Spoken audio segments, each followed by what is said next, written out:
അസ്സലാമു അലൈക്കും. നമസ്കാരം. ഇന്നൊരു ചിക്കൻ റെസിപ്പിയാണ് ചെയ്യുന്നത്. അതിന് വേണ്ടിയിട്ടൊരു പാൻ അടുപ്പിൽ വെച്ചിട്ടുണ്ട്. 2 ടേബിൾ സ്പൂൺ ഓയിൽ ഒഴിച്ചു കൊടുത്തിട്ടുണ്ട്. അതിലേക്ക് 1 കിലോ ചിക്കൻ ചേർത്ത് കൊടുക്കാം. 2 table spoon ginger garlic paste ചേർത്ത് ഇത് നന്നായിട്ടൊന്ന് വഴറ്റി കൊടുക്കാം. ഇനി ഇത് വേറൊരു പാത്രത്തിലേക്ക് വാങ്ങാം. അതേ പാനിൽ തന്നെ 1 ടേബിൾ സ്പൂൺ ഓയിൽ ഒഴിച്ചു കൊടുത്തിട്ടുണ്ട്. വെളിച്ചെണ്ണയാണ് ഒഴിച്ചു കൊടുത്തേക്കുന്നത്. അതിലേക്ക് 1/4 ടീസ്പൂൺ ചെറിയ ജീരകം ചേർത്ത് കൊടുക്കാം. ചെറിയ ജീരകം ഒന്ന് മൂത്ത് വരുമ്പോൾ അതിലേക്ക് 2 സവാള ചെറുതായിട്ട് അരിഞ്ഞത് ചേർത്ത് നല്ല ബ്രൗൺ നിറമാകുന്നിടം വരെ ഒന്ന് വഴറ്റി കൊടുക്കണം.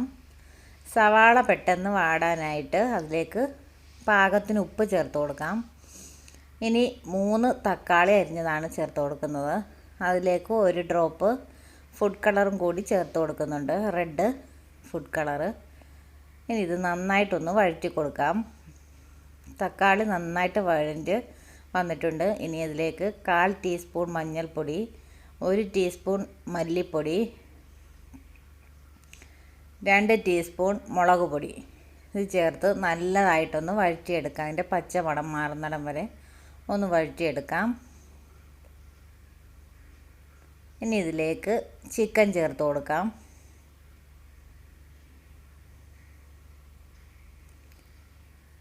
ചിക്കൻ ചേർത്ത് ഇത് നന്നായിട്ട് മിക്സ് ചെയ്തെടുക്കാം. ഇനി ഇതിലേക്ക് ഒരു 100 ml വെള്ളവും കൂടി ഒഴിച്ചു കൊടുത്ത് അടച്ച് വെച്ച് ഇത് നന്നായിട്ടൊന്ന് വേവിച്ചെടുക്കണം. ഒരു 10 മിനിറ്റ് ലോ ഫ്ലെയിമിൽ അടച്ച് വെച്ച് വേവിച്ചെടുക്കാം. ചിക്കൻ നന്നായി വെന്ത് വന്നിട്ടുണ്ട്. ഇനി ഇതിലേക്ക് 1 ടീസ്പൂൺ കുരുമുളക് പൊടി, 1 ടീസ്പൂൺ ഗരം മസാല. കുരുമുളക് പൊടിയൊക്കെ എരിവിനനുസരിച്ച് ചേർത്ത് കൊടുക്കാം. ഇത് ചേർത്ത് നല്ലതുപോലെ ഒന്ന് മിക്സ് ചെയ്തെടുക്കാം. ഇനി വേണ്ടത് തൈരാണ്. 3 ടേബിൾ സ്പൂൺ തൈര് ചേർത്ത് കൊടുക്കുന്നുണ്ട്. അധികം പുളിയില്ലാത്ത തൈര് വേണം ചേർത്ത് കൊടുക്കാനായിട്ട്. തൈര് ചേർത്ത് ഇത് നല്ലതുപോലെ ഒന്ന് മിക്സ് ചെയ്തെടുക്കാം.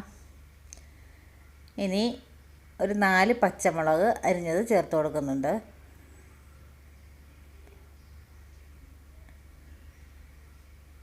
കുറച്ച് വെള്ളവും കൂടി, ഒരു 2 ടേബിൾ സ്പൂൺ വെള്ളവും കൂടി ഒഴിച്ചു കൊടുത്തിട്ടുണ്ട്. ഇനി ഇത് നന്നായിട്ടൊന്ന് ലോ ഫ്ലെയിമിൽ ഒന്ന് വഴറ്റിയെടുക്കാം. ഒരു 10 മിനിറ്റോളം ഇങ്ങനെ ഇട്ടൊന്ന് വഴറ്റിയെടുക്കണം. ഇനി കസൂരി മേത്തിയാണ് ചേർത്ത് കൊടുക്കുന്നത്. മേത്തിയുടെ ഇലയും ചേർത്ത് ലോ ഫ്ലെയിമിൽ വെച്ച് കൊടുക്കാം.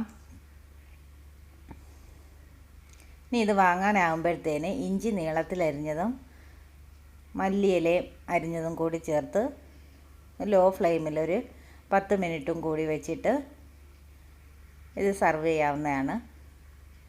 അപ്പോൾ എല്ലാവരും ട്രൈ ചെയ്ത് നോക്കുക. ലൈക്ക് ചെയ്യണം, ഷെയർ ചെയ്യണം, സബ്സ്ക്രൈബ് ചെയ്യണം. Thanks for watching.